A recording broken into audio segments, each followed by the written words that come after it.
everybody. My name is Erin McAdams. I work for Women's Services, and I'd like to welcome all of you today to our Confronting with Superwoman Stereotype conference. Thank you to all who are in attendance, as well as to our wonderful speakers.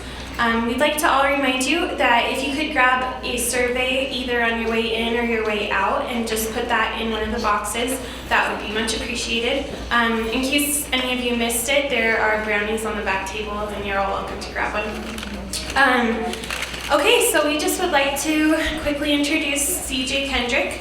A little about CJ. She's the mother of 3 and she's a popular blogger and writer, excuse me. One of her blogs won the Best Major Blog for the Weblog Awards, and another blog hosts a music festival in the heart of downtown Provo called the Rooftop Concert Series. She's also a columnist for the Deseret News and has published in the Segula and Arizona Republic and contributed to the anthologies, which is called The Mother and Me and Dance With Them. She uses her blogging and writing also to help support her family. So let's give a warm welcome to CJ Kendrick.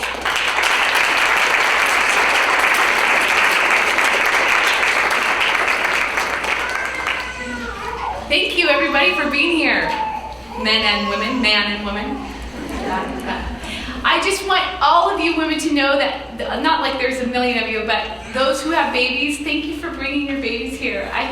You know, when you get to this point in motherhood, it makes you more relaxed to hear the babies crying than a room of quiet people, right? So please feel comfortable about having your babies here as I'm speaking. I also wanted to start by saying thank you for being here. I actually tried to get into BYU 3 times in my life. And thank you for knitting too. Knitting is okay. I tried to get into BYU 3 times in my life, and I was rejected every single time. So I'm here to show that women are resilient and we rise above. I also wanted to start by sharing a really useless story, because what better way to start this whole day out with useless stories. Last year, as you remember, and I'm sure how you could forget, I don't know, we started out by gearing up for this Mormon moment. You know, Mitt Romney was running for president and the Mormon stage was set. It was warm, it was hot, it was getting hotter.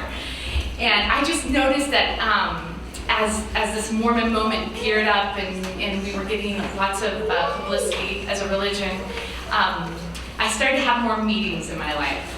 They were let's rally our troops kind of meetings. And so there was one day where I spent actually the entire day going to meetings. And I had just had my baby Erin, who we call Squishy.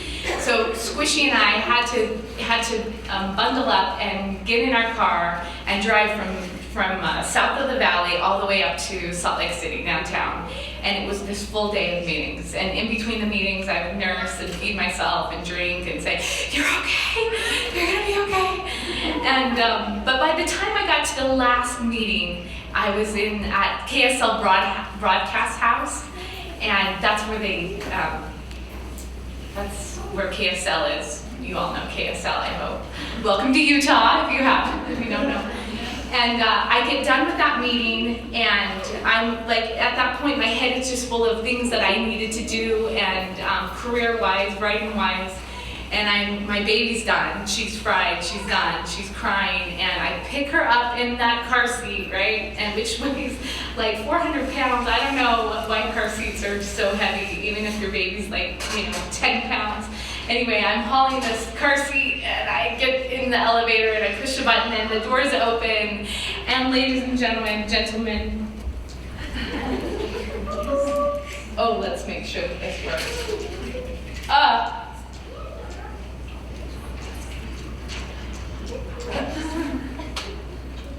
Is Mia here? This was working before. Oh, here's Kylie.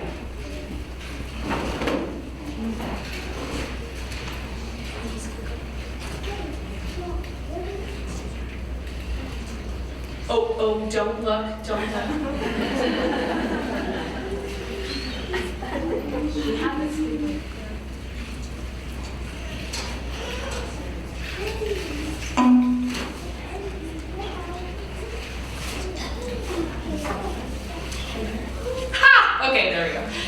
Kylie, everyone. But now I'll be able to do my clicky, and I've always wanted to be like the TED Talks, you know, you do your clicky. Michelle King was in the elevator, and if you don't know who Michelle King is, then I will tell you, she is the greatest newscaster of all times. We grew up with Michelle King. She was Channel 2 KUTV News, and seeing her in the elevator was like as good as Oprah for me. And I walked in and I was like, Michelle King, hi. And it's just the two of us in the elevator, and she said, who are you? And I said, I'm Courtney. And then all of a sudden, I just went into like crazy mode, and I said, Michelle King, I know you love my name Courtney because when I was a young girl, I remember the newscast where they took the cameras and they followed you, they followed the aisle or in the hospital. They were in the hospital. They followed her into the nursery where she had just had her baby, and she named her baby Courtney. So I was like, you love the name Courtney, and therefore you love me. I don't know. I was like making some big jumps, but then I was like, Michelle, you were like the one woman. I had never really had this experience before, but you were the woman that I looked at when I saw that you had had this baby and that KUTV was following the camera into the nursery to show everybody the new baby. And I realized that a woman could be on TV and have a career and have a baby. Like, it was the first time my head really got that message. And you were a happy woman. And I always had this idea that women that had to balance both were not happy. But Michelle King was happy. And so we got down to the elevator doors open, and I get squished, and I'm kind of walking and hobbling, and then it got super crazy because I was like, Michelle King, I don't know what I'm doing. Like, I found myself in a world where I thought I was just going to be at home raising my kids, but now here I am going to meetings all day, and I just start crying. I don't know how to reconcile it. I said, I feel guilty all the time. I feel like I'm always cheating my work, or I'm cheating my husband, or I'm cheating my children, or I'm cheating my church job, and I feel like I don't have enough. I just don't have enough. And we walk down this long hallway, and I'm just talking and talking, and she's nodding and nodding, and we open up the door to the parking garage, and all of a sudden it hits me. I have no clue where I parked. Like, I couldn't remember where I parked. And this is a vast building with parking garages, and I'm just sitting there, and for the first time in like 3 minutes, I'm totally silent, and I'm looking out, and I'm surveying all the cars that don't look like mine. And I look over at Michelle King, and I say, I don't know where I parked. And I really had this thought that for a minute there, I thought Michelle was gonna, like cradle my head in her hands. Oh, Courtney, you young woman. I don't know. And I thought maybe a scripture, like, oh, you in the follies of your youth, or something like that. She just looked at me and she's like, well, good luck finding your car. Turned around and walked off. And I remember her turning around because she was wearing white pants, and I was like, and she's wearing white pants. Like, I would never be brave enough or confident enough to wear white pants. Anyway, I got in my car, and I finally found my car, and as I was driving home, I just thought, well, what did I hope her to say? Really, what did I want Michelle King to say in that moment? I mean, the fact is that really all of us have to figure it out for ourselves, and what she had probably figured out probably wasn't exactly what I needed in my life. And that's when I started realizing nobody has it all figured out. And the moment when we do think we've had it all figured out, oh boy, I think that's the moment of our greatest denial. And in studying about this topic, I took to Twitter. I'm a Twitter fanatic. And I started having some conversations with some of the BYU students that I know. Is Tracy here, by the way? No, she's not. She's going to hear it from me on Twitter. Anyway, I said, what do you think about the Superwoman stereotype? And Heather Anthony, we read from the bottom, Twitter newbies. She said, well, so far it seems like there's no one way to do it. We're all just flying by the seat of our pants, faking it, and fake it until you make it, and all that. And I was like, yeah, really, that's how I feel most days. I wake up and say, I'm just gonna get up and hope for the best. as this is me blogging, as a vlogger, this is my background. I've been blogging for 5 years, and no, I've been blogging for 8 years. I'm gonna own that. I've been blogging for 8 years, 5 years professionally, which means I have an ad network on my blog that pays me to write.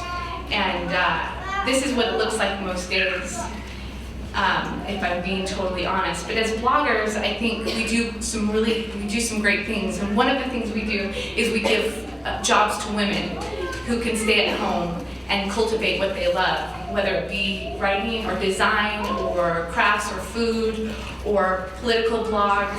I think it's great. I think blogging is a healthy experience. I know BYU did a study about how mommy blogging helps new moms. Are there any new moms in the audience, by the way? Okay, 2, 3, 4, okay, great. So are you guys bloggers by chance? Yeah, okay, great. But sometimes there's those moments, and this happens to me quite frequently. I went on my friend's blog. It's called the Small Fry blog, and it's great. But I was looking at this picture of this mom who put together her child's birthday party, and it was a drive-in. And look how creative that is. I mean, pretty amazing, right? So not only do they have like their names on all their cars, but there's also like well-designed popcorn. Can you see that? And look at that straw. It's like fantastic. And I look at some of those, and I think those children are so lucky to have a mom like that puts in that time and energy into birthday parties. And then I also think we're really good about the DIY, the do-it-yourselves, right? The instruction manuals. And I started to think, I need a DIY for what emotional experience went into this. So for instance, I need to know how many hours maybe she didn't, but how many hours I am likely to ignore my children in making the cars, right? And I need to know how many hours I might be up past their bedtime cutting out the stickers. And I need to know how many arguments I may get in with my husband about how much I can spend on the birthday party and how to navigate that discussion. And I also need to know what the copay likely is for when I slip my hand with the X-Acto knife cutting out the windshield, you know? That's kind of the DIYs I need in my life right now, is how to take care of me, myself. So this is what I'm going to do today, and I hope that this is helpful in any sort of way. I'm just going to share with you how I take care of myself. It's the hardest thing in the world to even admit to myself that I'm worth taking care of, but I'm learning that is the most important thing I can do for not only for myself, but for my children, my husband, and society. So the first thing I do, ladies and gentlemen, is I get up out of bed at 5:30 in the morning and I check my Twitter feed, because I have this weird fear that something grand has happened while I was sleeping, like a new pope was picked, or a celebrity had their baby, and I needed to know. So the other day I woke up and I read this from Desert Book. Thank you, Desert Book. It's by Sister Irene, the mother of Henry B. If you're on the right path, it'll always be uphill. In my youth, I think I thought life was like this, and now I'm realizing that when my life was like this, I was probably in a huge pile of denial. But actually that life really looks like this, and the more we know, the more we grow, the harder it gets to get up that hill. I also I'm a planner. I started planning when I was 16 years old, and I was really embarrassed about it.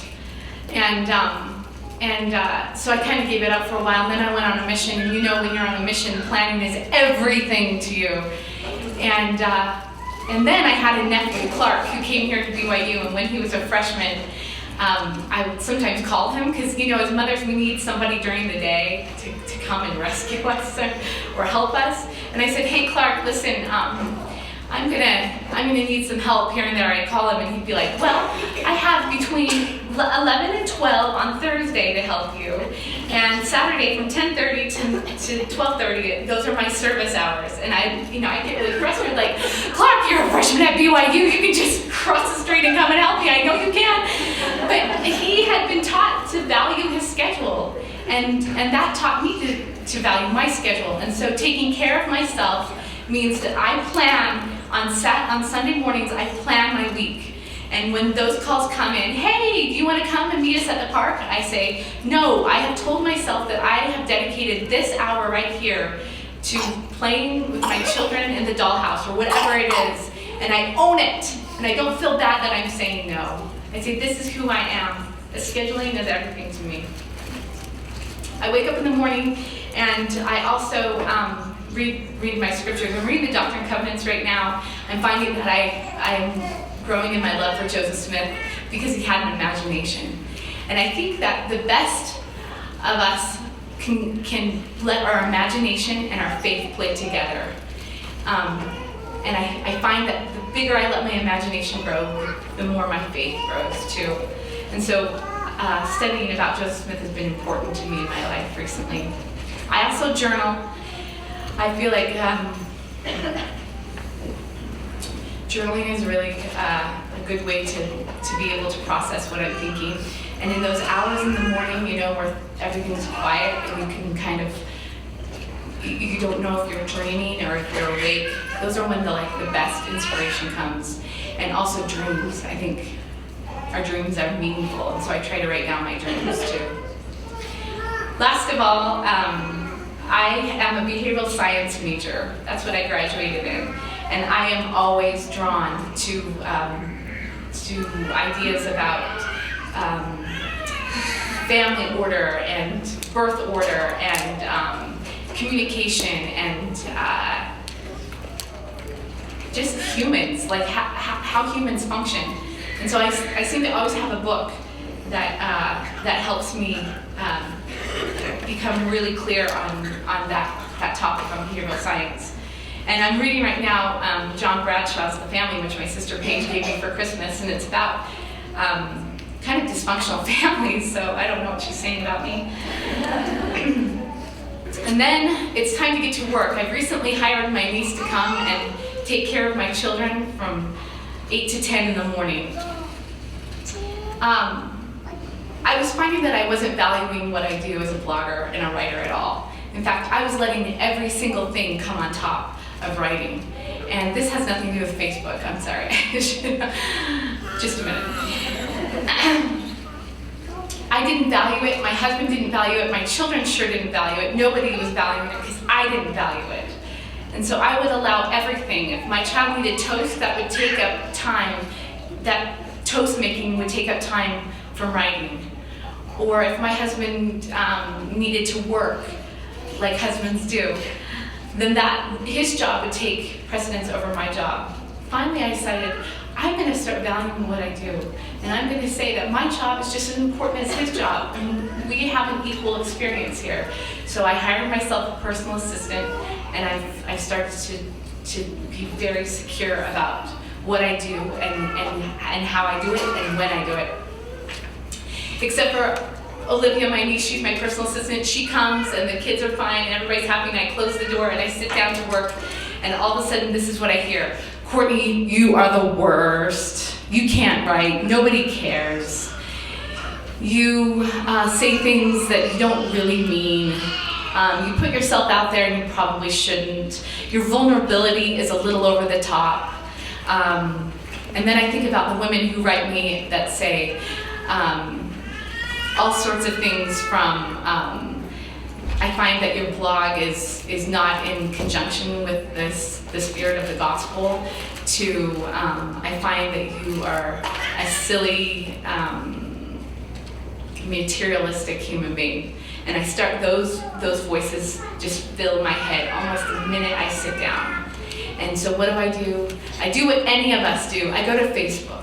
And I just sit there on Facebook and I just read people's stories on Facebook and updates and what little Johnny is doing. Nobody really names their child Johnny anymore, I don't know. But anyway, yes they do. But I spend a lot of time on Facebook, and then when it gets to the point where Facebook has annoyed me enough, and I think we all know what that means, like we get invested enough in the Facebook drama that I say, okay, enough, I don't care what those voices are saying, I'm gonna write. And then all of a sudden, poof, I get on my blog and I just just start writing, and I write and I write and I write. And I have decided that that's what I do to be a committed member of society. I write, and then I hit publish. And it's not always perfect, and it's not always it's not always easy to follow. But what I write, and I admit to myself that it's the best I have for that day. And then when I emerge well from that room. I think that I have to tell myself a lot that it's important for me to cultivate my mind. Your world is a living expression of how you are using and have used your mind. So it was great that I got that degree, and it's great that I work now, but I have to continue on educating my mind. I have to tell myself that over and over and over during the day, and that's when I go and I put on my moo-moo. I have the world's greatest collection of moo-moos. I don't know if I do, but I feel like I do. Inside, I value my moo-moo collection. And I have moo-moos for warm days, and I have moo-moos for cold days, and I have moo-moos for Courtney, I love you days, and they suit me. I have a curvy body, it fits me well. And when my children have runny noses, I have enough material just to wipe their nose. And you know, I really cultivate a good moo-moo wardrobe.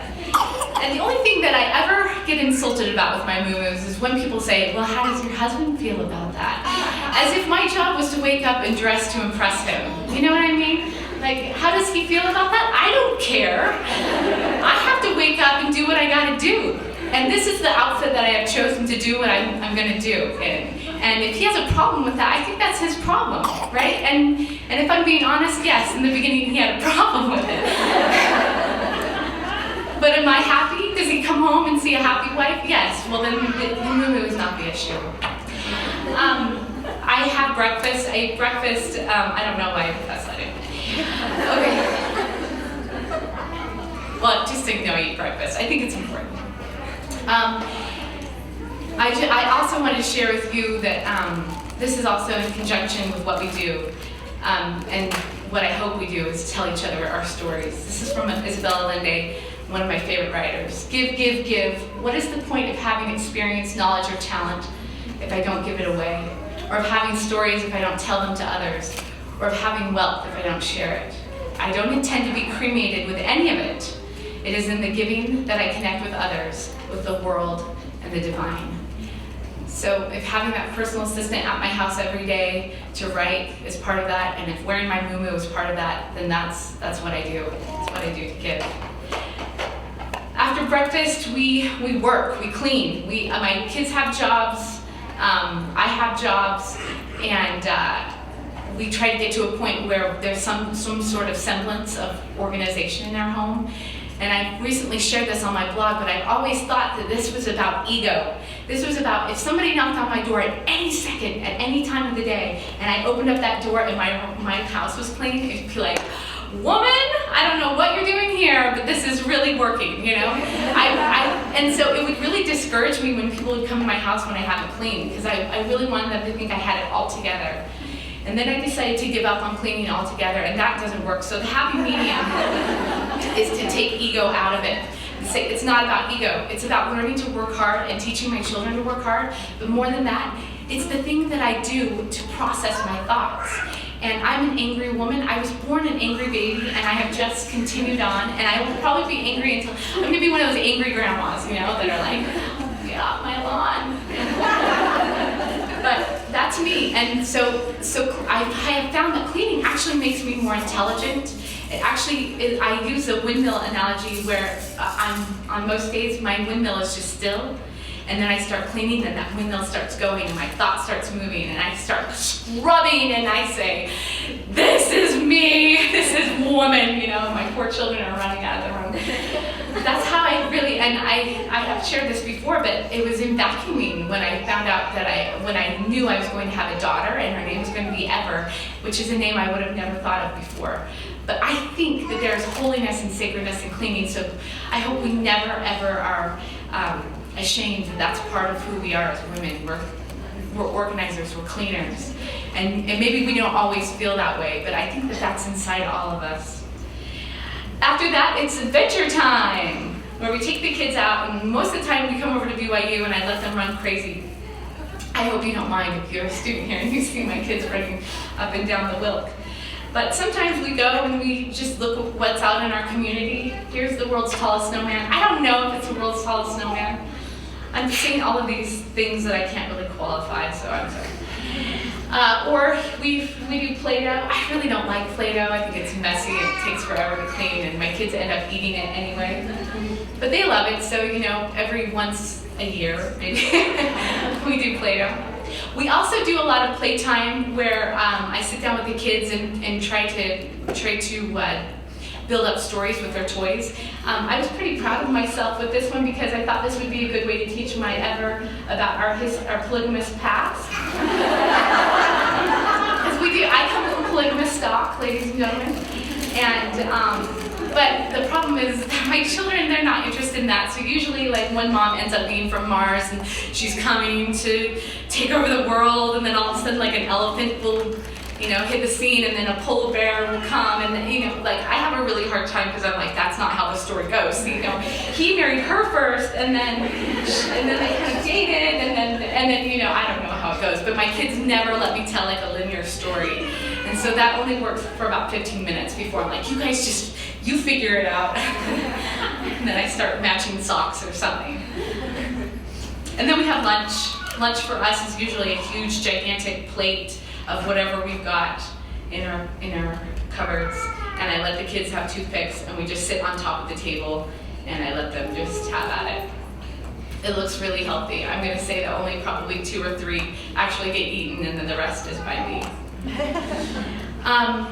And then, ladies and gentlemen, and then there's a time after that I don't have a slide for, simply because I find that it's so sacred that I couldn't even take a picture of it, and that is quiet time. Quiet time is the best time of the day. We put the baby down for a nap, and then the 3 of us, me and my son and my daughter, get to pick what we want to do. And for me, that's a nap and reading. And for my kids, that's Netflix and Netflix. But I honor that they are making a choice and that that's what they want to do, and I honor that this is what I need as well. And I don't know how women ever do what they do without quiet time. I don't care if you're a student or a grandma. Quiet time, I think, is an absolute must, that we have to do it. And I also find that in today's world, where we see a lot of people making a lot of different choices, I have a lot of friends who are conflicted about the church and what they believe.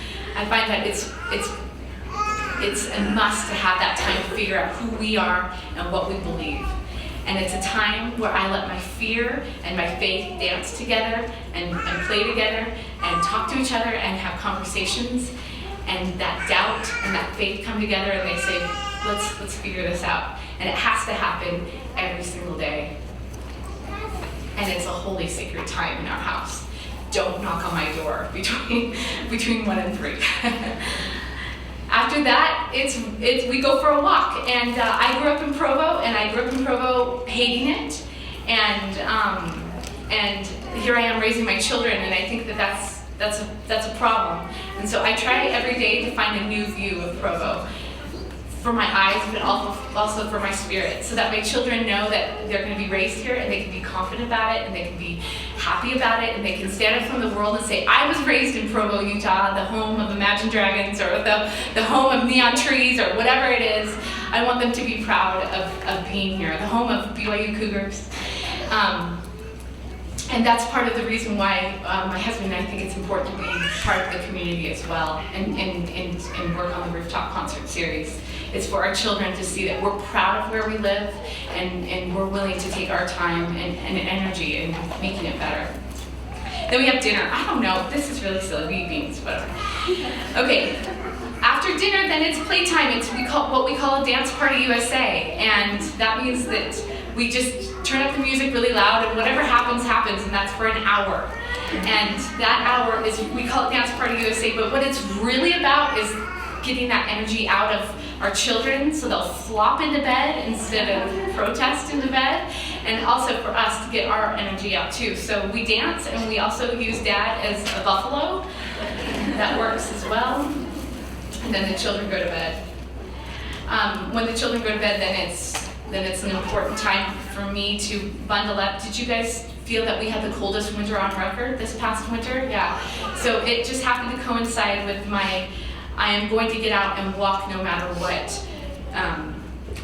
goal. And so I put on maybe 20 pounds of heavy snow gear and would walk every night. Now this picture to me represents something that's even better than just going for a walk. In December, I had a miscarriage. And I was 14 weeks along, which is pretty far along. I felt like it was pretty far along. I had been sick the whole time.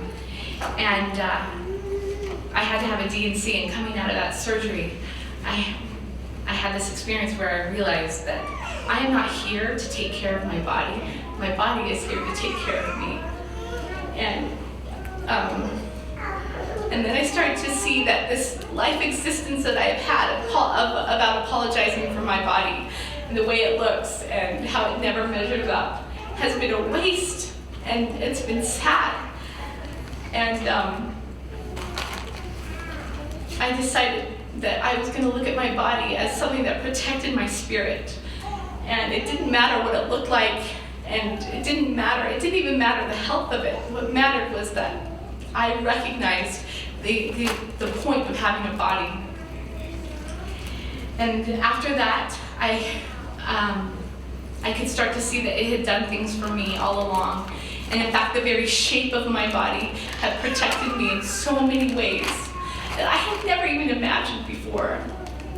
And I decided that at some point, I needed to start honoring it. And so that's what I do.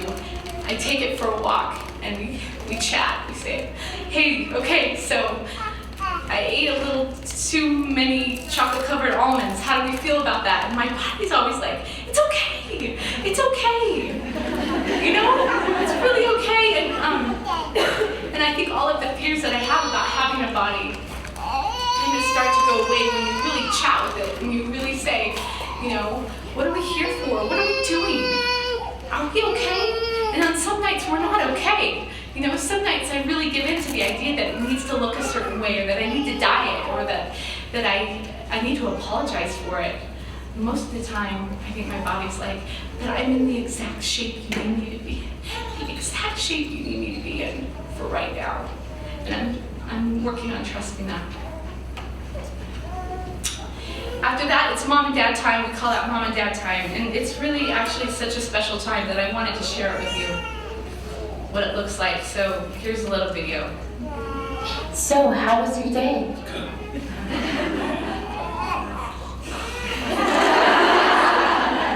There you go. Let's watch it again. Oh no! I'm sorry, we won't be able to watch it again. That's it. That's Mom and Dad time, ladies and gentlemen, right there. It's really sexy. Here's what my husband and I are working on in our marriage right now.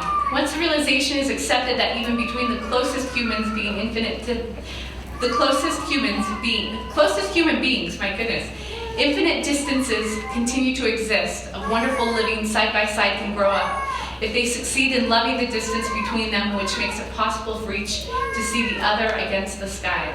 A good marriage is that in which each appoints the other guardian of his solitude. So what we're learning, Christopher is Christopher, Courtney is Courtney. Christopher has thoughts and emotions, Courtney has thoughts and emotions. Christopher is okay having his thoughts and emotions. Courtney is okay having her thoughts and emotions. They don't even need to come together. They don't even need, his thoughts and emotions don't have to prey on my thoughts and emotions.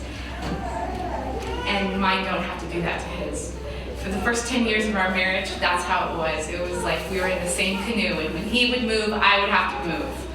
And now we see each other in separate boats, where we're like high-fiving each other across the way. You remember this from girls' camp, when you're in those canoes? And we're just helping each other paddle. And that's what we're learning right now. And it is a glorious message, but definitely hard to learn. Last night, after this sexy Mom and Dad time, and I fell asleep, I had a hard time sleeping because I didn't know how to end this presentation. I was really nervous about it. And I thought of song and dance numbers and cartwheels, and we're like serving the brownies. Just, okay, now let's all eat brownies. But then I woke up this morning and one of the BYU students that I worked with on the Rooftop Concert Series had tweeted at me. And good thing I checked Twitter first in the morning. And I had asked the women on Twitter, why do you feel like you are glad you got your degree? And she said, I once heard you get a degree to learn the world is better than your ideas of it. So true, hashtag so true. I think that's true. I think if there's any success that I have in this day that sometimes feels like Groundhog's Day and sometimes feels just monotonous and not important, I think there's 3 things that I can count as a success and attribute it to my success if I have any. One is I had a mother that I saw read and study. She had quiet time. My mother was a warrior of quiet time. She still exists. I don't know why I'm talking about her like she did in the past. In fact, she called me the other day and she said, you tell those women that I'm a 65-year-old woman who's still working on getting her degree. So now I've done it. But I saw her on her bed with books piled up like this. She didn't get a degree, but my mother felt that education was extremely important. 2, I went on a mission, and I'm so excited that we were just talking about earlier that missions are cool for sisters now, and I didn't feel that way when I went. I felt like I was plan B'ing it, you know. But I went on a mission and I learned how to read with comprehension, how to study, and I didn't have one convert. I didn't see one person go get baptized, and I was a lousy companion, I think, most of the time, because I was so silly. But what I did do was I learned to study and really understand what I know. And that helps me every day at quiet time to really ask myself, what do you know? And what do you want to know more of? And the 3rd thing I did was I got that degree. I went to school and I got that college education. When I think about me crossing that, I went to UVU, and when I think about crossing that line and getting that diploma, I think about who I was. I had recently been divorced, and I had had a terrible marriage and a terrible time at it. I was 23 years old, and I walked through that line and I got that diploma, and I just remember saying to myself, I did it. I can do hard things. I never thought that I would get a diploma in the same year I got divorced, but look, here I was and I did it. And I think that having that experience gave me a world of compassion for women who do hard things and have hard lives. And I'm grateful to be one of those women whose life looks like it's always going uphill. I just wanted to end. We have 5 minutes for a Q&A. I don't, or maybe not even a Q&A, but maybe you can tell me your story. But I just wanted to say that I believe in a God who asks a lot of women. I believe in a God who asks them to work, and he asks them to work hard, and he asks them to be friends, and he asks them to be wives and mothers. He asks them to be advocates. I can't tell you how many times God has said, Courtney, you have got to get on this, and you've got to let your voice be heard about this. And even in sometimes when it's counterculture, and he asks us to be intelligent and get our education. And I am so grateful to believe in a God who believes those things. And thank you for being here.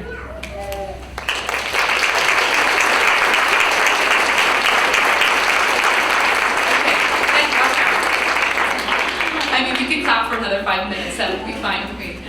Questions or comments or yes? What's your blog address? What's my blog address? I'm so glad you asked.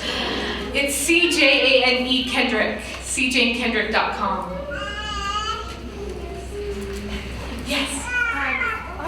I just have to tell you, you're one of my heroes.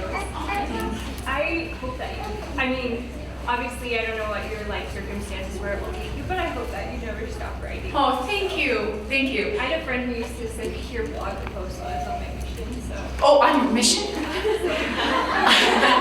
Okay, I have to repeat what you said, not because, well, I'm going to repeat what you said, that you are a reader of my blog, and you hope I never stop writing. I have to do this for the people at home. And that you used to read my blog on your mission. And, Kind of. A few entries. Okay. Mostly just when you're reading. Where did you go on your mission? South Korea. South Korea, woman, that's awesome.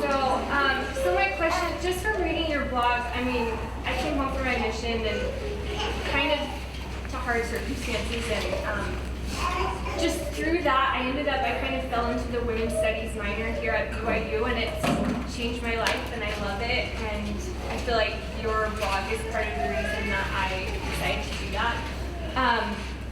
But I've been thinking a lot about how our perceptions of our perceptions of ourselves as Mormon women aren't correct. The world's perceptions of what we are correct. And then I was really frustrated the other night. Someone said something, me and my friends were talking, and this man, it's a long story, but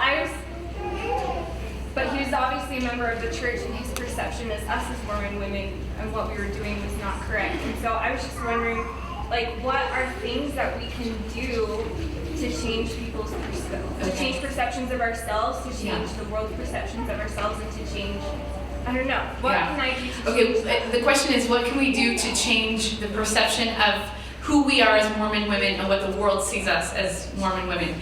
I get the idea that for the most part, the world sees us as really sheltered women, perhaps, that we don't really make choices out of our own free will.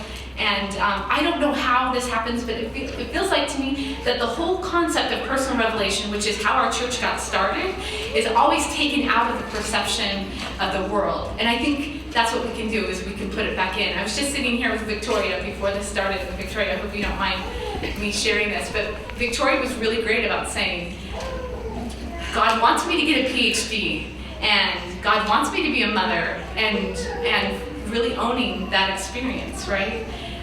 We do believe in personal revelation, and I think we need to own it. That there's a varied experience between us all. This day that I had, how many of us had that day? No, that's my day, and your day looks differently. And I always feel like I never answer questions when I have Q&As.